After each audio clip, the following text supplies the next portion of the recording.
Jerusalem itself bears witness to the greatest story ever told, the life, death, and resurrection of Jesus Christ. 2,000-year-old olive trees still thrive in the Garden of Gethsemane, where Jesus agonized before his death. An ancient Roman road leads from the Kidron Valley up to the house of Caiaphas, the Jewish high priest. Stones from the fortress of Pontius Pilate bear the marks of a Roman soldier's game called King for a Day.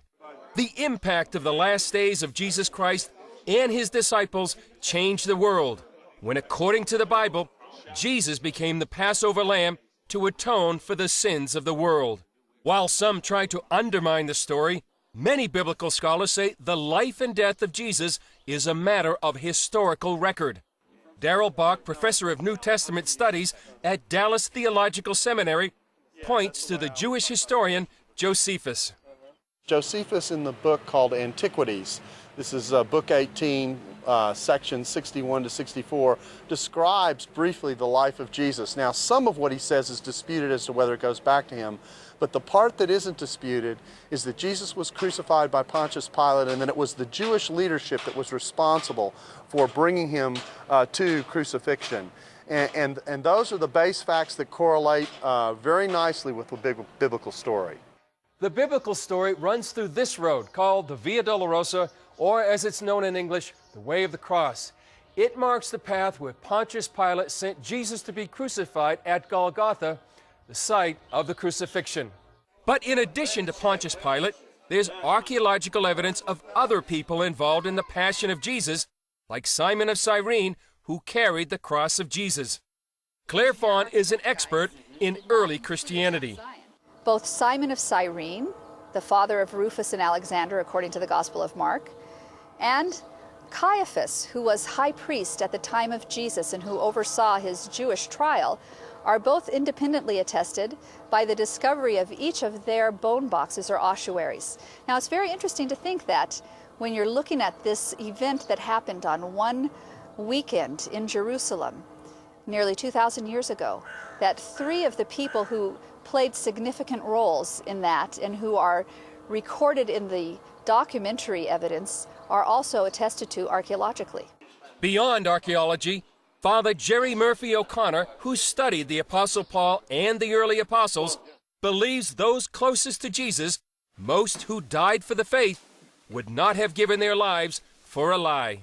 We can rest our faith on the resurrection of Jesus because that was the belief of his disciples, the ones who knew him, the ones who traveled with him, the one who were the witnesses of the appearances. That meant he was alive. They were the witnesses of the empty tomb, and that meant there was no body. That's why they had to say, he is risen from the dead. I think we also cannot set aside the fact that Paul understands this to be a physical resurrection.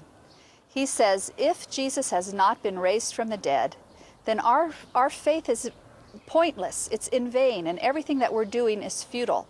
I don't think that Paul is talking about some type of visionary spiritual manifestation as the resurrection. He's talking about a literal physical resurrection. While some might say that our belief in the resurrection relies on faith alone, some scholars believe we have evidence that demands a verdict. We hear the same thing even from the pagan sources about the story that accompanies Christianity. And what we find today is that these are all being questioned again. But it's great to have things like the ossuary of Caiaphas and of Simon of Cyrene to bear witness to the fact that these stories are not just fabrications, but they really are based upon historical truth. Ken Trestrail, a guide at Jerusalem's Garden Tomb, says the greatest benefit of the resurrection is what Jesus does for every man's soul.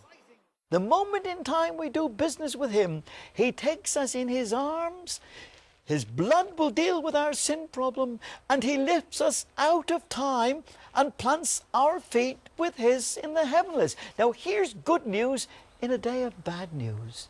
2,000 years ago, death couldn't hold Jesus. And 2,000 years on, death won't hold those of us who die in Christ Jesus. But perhaps the greatest proof of the resurrection of Jesus Christ lies beyond the old city walls of Jerusalem It's the testimony of more than 1 billion Christians from every tongue and tribe who testify their lives have been forever changed by the resurrected Jesus. Chris Mitchell, CBN News, Jerusalem.